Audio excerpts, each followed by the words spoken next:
اور تنوین اور نون ساکن کے قاعدے جو ہیں وہ نورانی قاعدہ کے اندر 4 ہیں. تو انشاءاللہ ہم اس کو دھیرے دھیرے پڑھیں گے، لیکن ان 4 قاعدوں کو سمجھنے سے پہلے تنوین کیا ہے اور نون ساکن کیا ہے اس کو سمجھنا ضروری ہے. تو چلیے، جس نون پر جزم یعنی سکون ہو، سکون کو آپ چھوڑ دیجیے ورنہ ساکن سکون میں کنفیوژن ہوگا. اب جزم پہ کانسنٹریٹ کیجیے.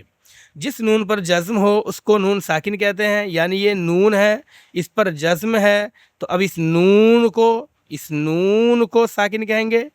وہ نون جس پر جزم ہے وہ نون ساکن کہلائے گا. سمجھ گئے نا؟ وہ نون یعنی وہ حرف نون ساکن کہلائے گا. آپ نے سمجھ لیا؟ تو جس نون پر جزم ہو اس کو ساکن کہتے ہیں. تنوین اور نون ساکن کی آواز یکساں ہوتی ہیں، بولے تو برابر ہوتی ہے. جیسے نیچے مثال دی جا رہی، با دو زبر بن اور با نون زبر بن، دونوں کی آواز بن جا بھائی سیم ہوتی ہے. اور نیچے کچھ مثالیں دی گئی ہیں، اس کو آپ لوگ پڑھ لیجئے. جیسے تا دو زبر تن، تا نون زبر تن، تا دو زیر تین، تا نون زیر تین، تا دو پیش تن، تا نون پیش تن، سا دو زبر سن، سا نون زبر سن، سا دو زیر سن، سا نون زیر سن، سا دو پیش سن، سا نون پیش سن. آواز سیم ہے نا؟ اسی طرح جیم دو زبر جن اور جیم نون زبر جن، جیم دو زیر جن، جیم نون زیر جن.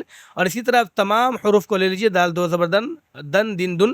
آپ کو جیسا کہ میں نے سمجھایا، ہر ایک کو پڑھنے کی ضرورت نہیں ہے، آپ کو پڑھنے کی ضرورت ہے. مجھے پڑھانے کی اب زیادہ ضرورت نہیں ہے، اس لیے کہ آپ بہت سمجھدار لوگ ہیں. ٹھیک ہے نا؟ چلیے، نیچے مشق کی بات آ رہی ہے، تنوین کی مشق. تو کیسے کرنی ہے؟ عادن ہونا یہ چاہیے کہ اب جو بھی حروف آئیں ان کو آپ بغیر ہجہ کے متن پڑھیں. جیسے عادن، سو ان، ایسے پڑھیں آپ. یہ نہیں کہ عین الف زبر آ، دال دو زبر دن، عادن.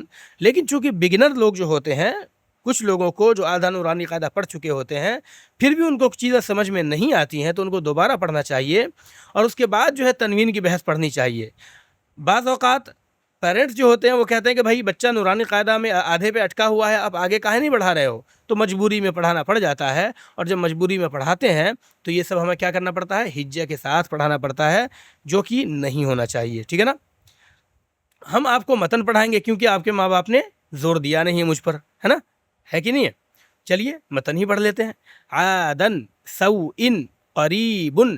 اس میں جو بھی چیزیں آپ نے پڑھ لی ہیں، زبر زیر پیش، الف یا واو، اس کے بعد جو ہے یہ اپنا کھڑا زبر کھڑی زر الٹا پیش، حروف لین ای او، تنوین ان، آپ نے سب کچھ پڑھ لیا ہے. بس اس کو دہرانے کی ضرورت ہے اور دماغ لگانے کی ضرورت ہے. ان میں سے کوئی بھی چیز آپ کو سمجھ میں نہ آ رہی ہو تو اس کی جو بحث پیچھے کی گئی ہے لیکچر میں، وہ لیکچر جا کر کے آپ دیکھ لیں. ٹھیک ہے نا؟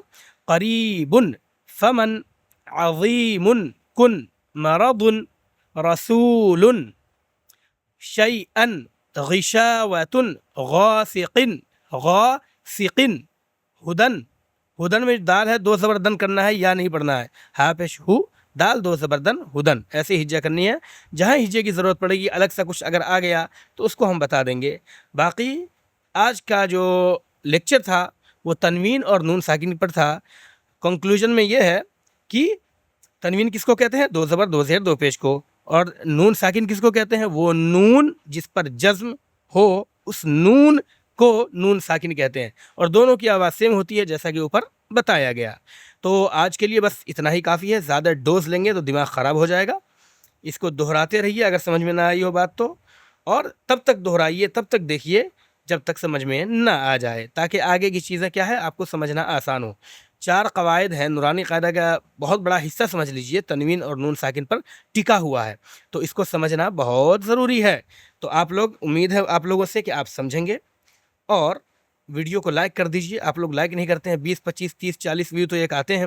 نورانی قاعدہ میں کسی کو دلچسپی ہے نہیں قرآن پڑھنے میں. تو بہرحال میں اس چیز کو سمجھتا ہوں.